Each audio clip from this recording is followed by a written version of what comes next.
Assalamualaikum warahmatullahi wabarakatuh. Salam sejahtera untuk kita semuanya. Perkenalkan, nama saya Yulifat Milia dari Program Studi Akuntansi Universitas PGRI Yogyakarta dengan CP 192. Pada kesempatan kali ini, saya akan menjelaskan terkait materi apa sih itu hak akses atau security matrix.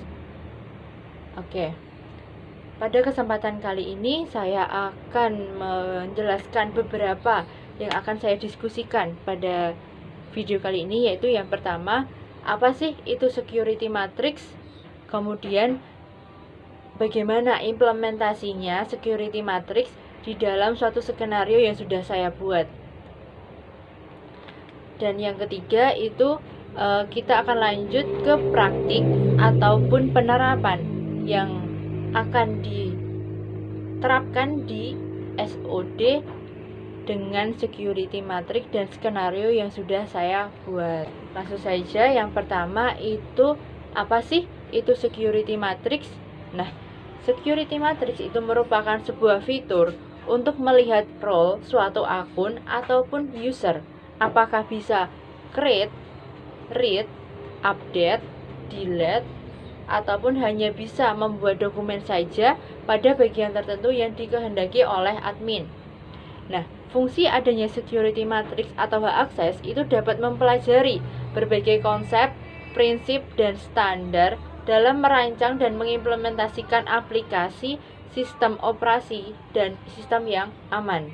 Nah, skenario yang akan saya buat pada kali ini untuk penjelasan selanjutnya itu adalah Reina itu merupakan seorang karyawan yang bekerja di sebuah PT Angkasa Indah dengan posisinya itu sebagai manajer purchase yang memiliki job desk yaitu merencanakan, mengarahkan, mengkoordinasi kebijakan serta program pembelian. Nah, Reina itu memiliki beberapa rekan kerja dengan posisi di bawahnya yaitu bernama Rafa. Rafa ini sebagai supervisor purchase yang mana memiliki job desk yaitu melakukan controlling dan evaluasi terhadap karyawan serta mengelola proses produksi pelayanan yang berhubungan dengan konsumen. Nah, selain Rafa, Reina juga memiliki rekan kerja seperti Riza. Nah, Riza itu berada di modul accounting yang posisinya itu sebagai staff accounting, yang mana memiliki tugas yaitu memeriksa dan melakukan verifikasi transaksi keuangan serta melakukan pencatatan laporan keuangan. Nah, pada modul inventory itu terdapat staff inventory yang bernama Rara. Nah, Rara ini memiliki job desk yaitu menerima dan memeriksa keluar masuk barang serta melengkapi pendataan administrasi proses pengiriman barang. Yang selanjutnya ini adalah data user atau import data. Nah, apa sih itu data user? Nah, data user itu merupakan data yang dibutuhkan dalam proses sistem UDO yang mencukup user yang akan berkontribusi di dalam proses UDO.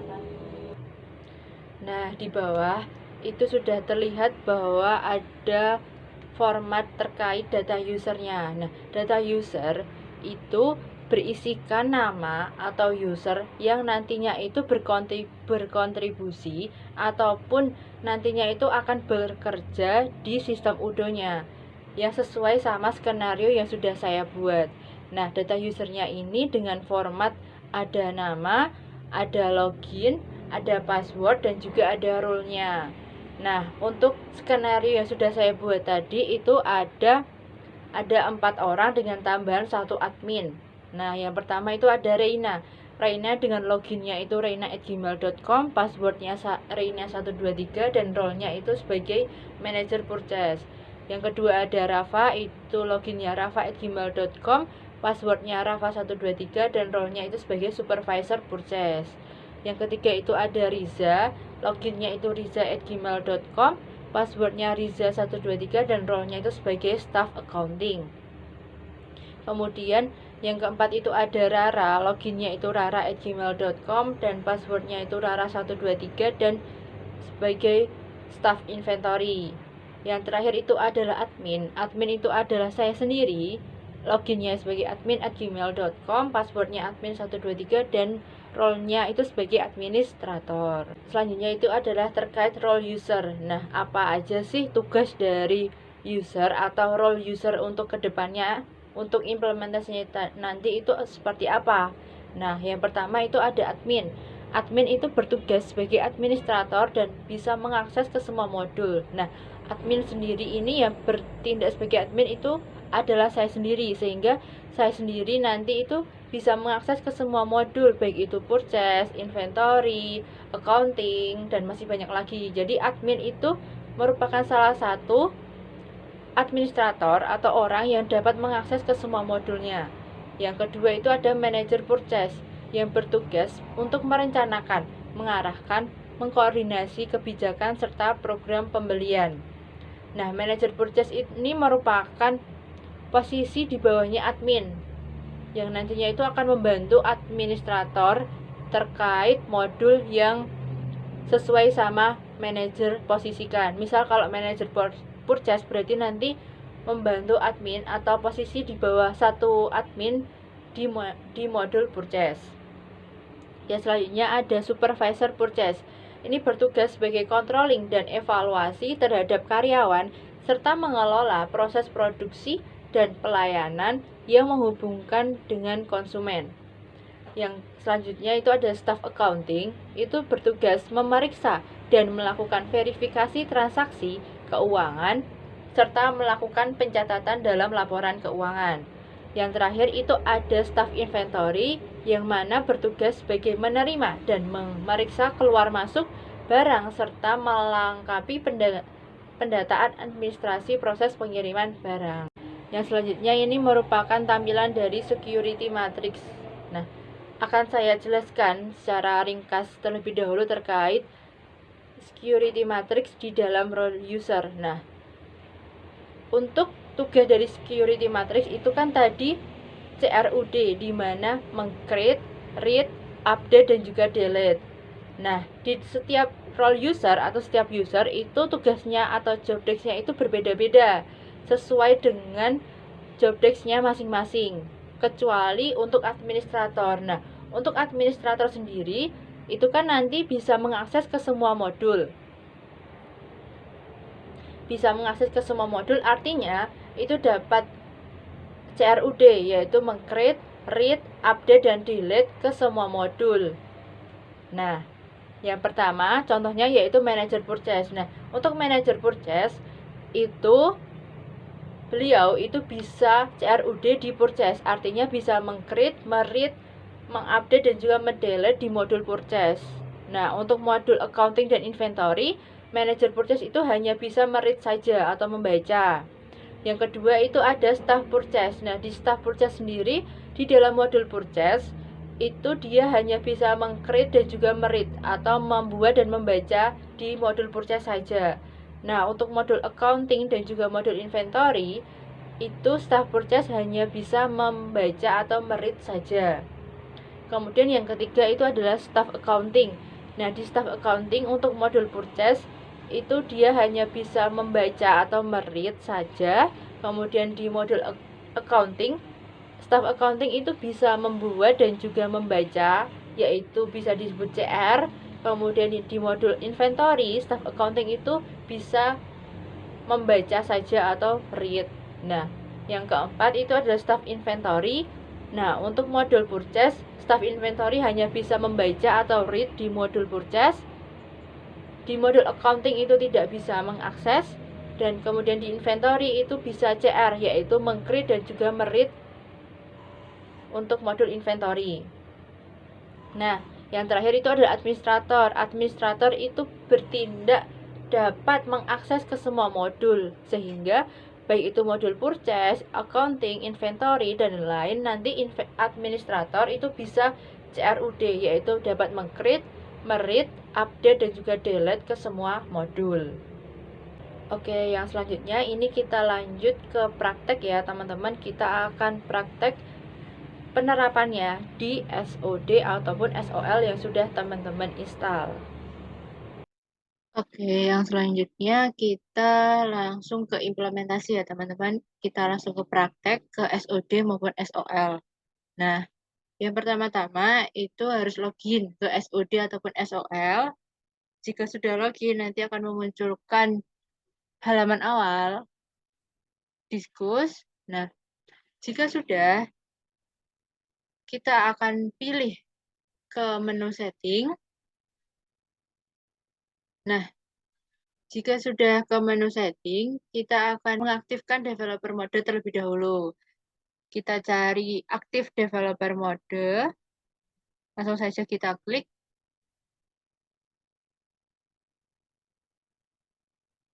Kemudian, jika sudah aktif, itu nanti akan ada gambar kumbang di bagian atas ini. Ini menyatakan bahwa developer modenya itu sudah aktif. Nah, jika sudah aktif, maka kita akan bisa lanjut ke tahap yang pertama, itu kita masuk ke bagian setting terlebih dahulu. Jika sudah masuk ke bagian setting, langkah pertama kita klik Manager User. Nah, di Manager User ini, kita pertama-tama ingin menginput data user yang akan kita gunakan buat kegiatan kita atau buat skenario kita. Nah, untuk menginputnya itu adalah sesuai dengan data user yang kita butuhkan. Sesuai juga dengan skenario yang sudah kita buat atau yang sudah saya buat. Nah, sebelum itu, kita harus membuat dokumennya terlebih dahulu. Dokumennya itu terkait data user yang nama-nama user yang akan kita lakuin atau akan kita gunakan. Untuk datanya, itu teman-teman bisa lihat di Excel yang sudah saya tampilkan ini, itu ada 5 orang, yang mana yang pertama itu Reina, itu nanti role-nya itu menjadi manajer purchase, kemudian Rafa itu nanti role-nya sebagai supervisor purchase, kemudian yang Riza itu nanti role-nya menjadi staff accounting, Rara itu nanti menjadi staff inventory, dan nanti admin itu adalah saya sendiri, itu bergerak sebagai administrator. Nah, langsung saja kita ke menu halaman awal di bagian setting users. Untuk memasukkan data user atau menginput data user itu ada dua cara. Yang pertama itu bisa dengan klik favorites, kemudian nanti kita import record. Nah, di sini kita langsung bisa mengupload file yang sudah dibuat tadi dengan catatan filenya itu berupa Excel ataupun CSV. Nah, jika teman-teman menggunakan langkah ini merupakan langkah yang efektif karena hanya dengan mengupload file nanti data usernya itu nanti akan terinput otomatis. Namun, selain ada cara ini, ada juga cara yang kedua, itu dengan cara memasukkan data usernya itu satu-satu. Yaitu, untuk kali ini saya akan menggunakan cara yang kedua, yaitu dengan menginputkan satu-satu user yang akan digunakan. Nah, langsung saja kita klik New di bagian pojok kiri atas. Nah, jika sudah, nanti teman-teman diminta untuk mengisikan data yang berkaitan dengan user yang akan kita inputkan datanya. Nah, yang pertama itu kan kita menginputkan data yang bernama Reina, yang nanti bergerak sebagai manajer purchase. Langsung saja kita isikan namanya yaitu Reina. Kemudian untuk email address-nya juga diisikan reina@gmail.com. Kemudian kita scroll ke bawah. Ini untuk user type-nya, itu kan ada 3, internal user, portal, dan juga public. Jadi, karena kita akan memasukkannya itu data user ataupun data pegawai, sehingga saya akan memilih internal user. Kemudian untuk data yang selanjutnya ini berkaitan sama role user. Di mana untuk Reina sendiri tadi itu kan bergerak sebagai manajer purchase. Sehingga kita isi untuk bagian sales, ini kita isikan non. Kemudian untuk yang bagian service itu yang project, itu diisikan juga non. Untuk yang bagian accounting, itu nanti diisikan billing. Untuk yang inventory bagian purchase itu diisikan admin. Kemudian untuk yang manufaktur itu diisikan user. Untuk yang website itu editor and designer. Untuk yang marketing itu diisikan user juga. Ya di bagian human research itu diisikan non. Nah, jika semuanya datanya sudah terisi, ini kita isi sesuai dengan role usernya masing-masing. Jadi nanti setiap user itu pengisian datanya itu beda-beda. Sesuai dengan security matrix yang sudah saya paparkan sebelumnya, itu ada CRUD. Nah, nanti disesuaikan di sini. Nah, untuk Reina sendiri ini bergerak atau bekerja sebagai manajer purchase, sehingga ini nanti sudah diisi. Kalau sudah nanti langsung di kontak Kreten itu kita unchecklist. Nah, jika datanya sudah terisi, maka langsung saja kita klik save. Jika sudah diklik save, maka kita langsung ke bagian daftarnya bahwa data yang sudah saya inputkan tadi, yaitu yang bernama Reina itu sudah bisa masuk ke bagian daftar di user. Artinya datanya sudah terinput. Nah, untuk data yang selanjutnya, data user selanjutnya itu seperti Rafa, kemudian ada Riza, Rara, itu nanti sama sistemnya, yaitu dengan cara menginputkan satu-satu di bagian new. Sesuai dengan role usernya masing-masing.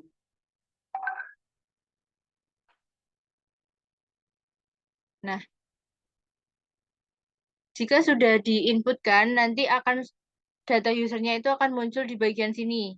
Artinya, data yang akan saya gunakan itu sudah terinput otomatis, sehingga nanti akan muncul, yaitu atas nama ada Rara, kemudian ada Rafa, ada Reina, dan ada Riza.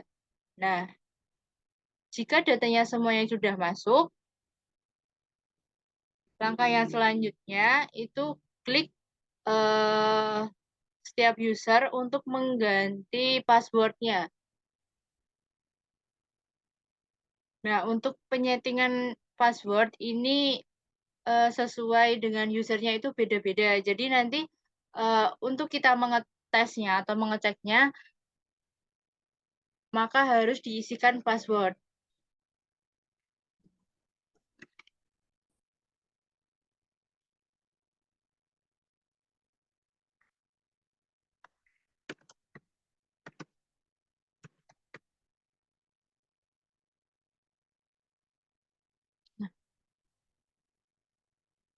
Begitupun selanjutnya dengan 3 user yang lainnya ya teman-teman.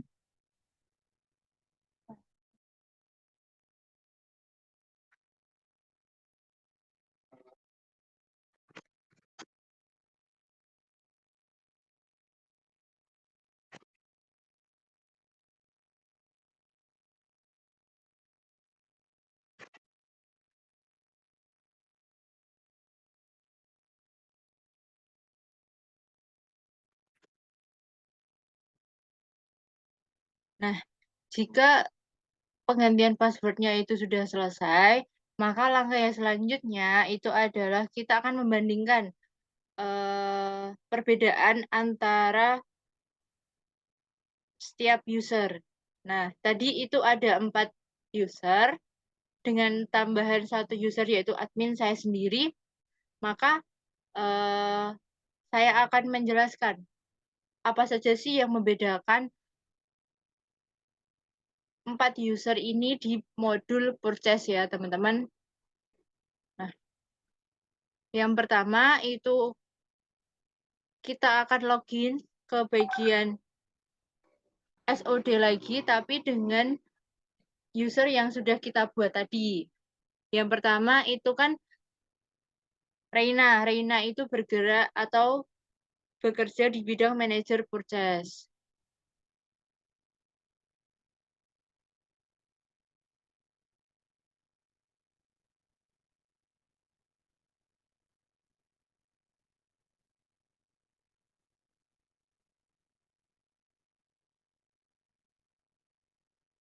Yang selanjutnya itu kita login sesuai dengan user yang sudah kita buat tadi.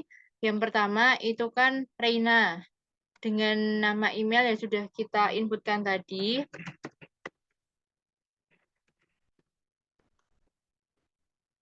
Kemudian passwordnya juga yang sudah dibuat tadi.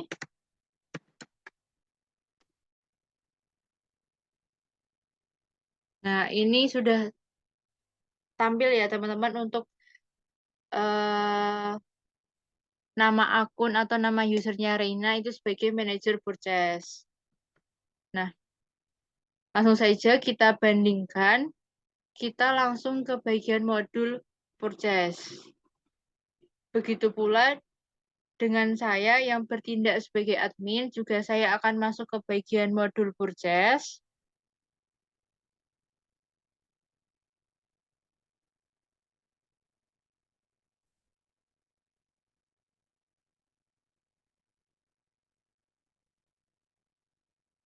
Nah, untuk tampilannya, itu tampilan awal, itu kurang lebih masih sama, baik itu sebagai admin, yaitu di bagian kiri, dan juga yang di bagian kanan ini sebagai manajer dari purchase. Langsung saja kita pilih bagian pojok kanan itu untuk membedakan antara admin dan juga antara manajer purchase. Nah, untuk admin sendiri itu kan dapat mengakses semua modul, artinya admin berhak mempunyai kekuasaan yang lebih banyak atau lebih luas dibandingkan user-user lainnya. Nah, untuk Reina sendiri itu kan sebagai manajer purchase. Nah, dia itu berada di bawah dari administrator atau admin, sehingga yang membedakan itu hanya terletak di bagian configuration. Nah, di bagian configuration itu untuk admin itu bisa mengakses setting. Tapi kalau untuk Reina itu configuration-nya itu tidak bisa mengakses setting, hanya mengakses vendor playlist dan juga produk. Untuk yang lainnya itu masih sama, yaitu order, ada juga produk, reporting, configuration, dan yang lainnya. Jadi antara admin dan juga manager purchase itu yang membedakan hanya pada configuration-nya. Oke, jika sudah kita lanjut ke user yang lainnya. Kita logout terlebih dahulu untuk yang user Reina. Kita beralih ke supervisor purchase atau yang kita posisikan itu adalah Rafa. Kita masukkan email yang sudah dibuat tadi beserta passwordnya.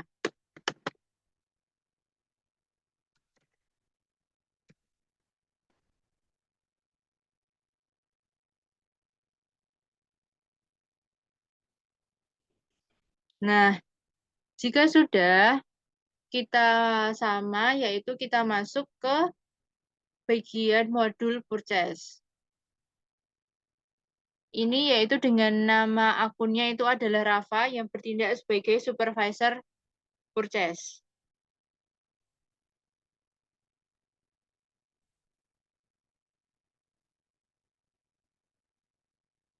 Nah, untuk menu bagian halaman awal purchase itu masih sama. Langsung saja kita pilih di bagian pojok kanan untuk membedakan antara job desk antara admin dan juga supervisor purchase. Nah, antara supervisor purchase dengan admin ini terlihat sudah banyak perbedaan. Yang mana admin itu kan dapat mengakses ke semuanya, sehingga ini aksesnya itu penuh. Tapi kalau yang supervisor purchase, itu dia hanya bisa mengakses order dan juga produk. Untuk bagian reporting, configuration, itu untuk supervisor tidak bisa mengakses. Jadi untuk supervisor atau yang di sini itu adalah Rafa, itu hanya bisa mengakses order seperti request for quotation, purchase order, blanket orders, vendors, dan yang kedua itu terkait produk, yaitu produk dan juga produk varian. Jadi perbedaannya itu sangat signifikan antara admin dan juga supervisor purchase. Oke, selanjutnya itu kita beralih ke user. Yang ketiga itu adalah Riza.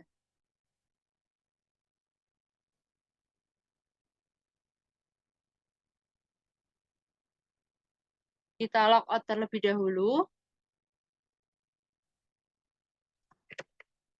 Masih sama, kita masukkan email yang sudah kita buat.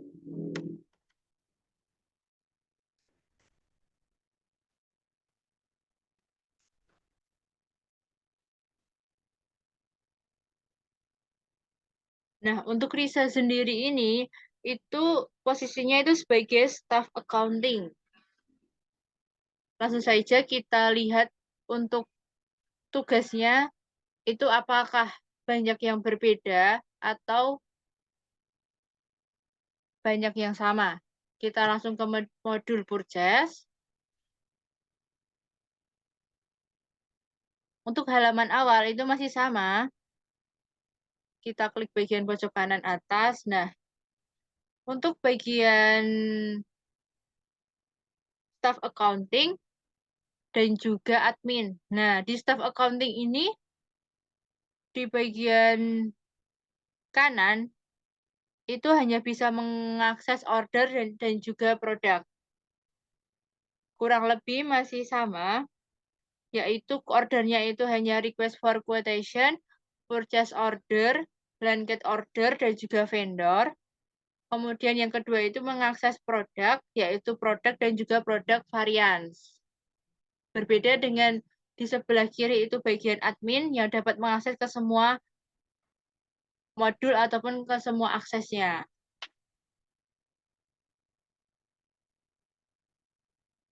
Nah, yang selanjutnya kita lanjut ke user yang terakhir.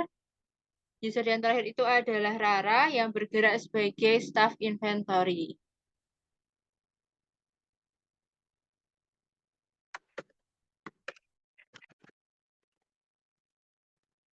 Langsung saja kita masuk ke bagian modul purchase.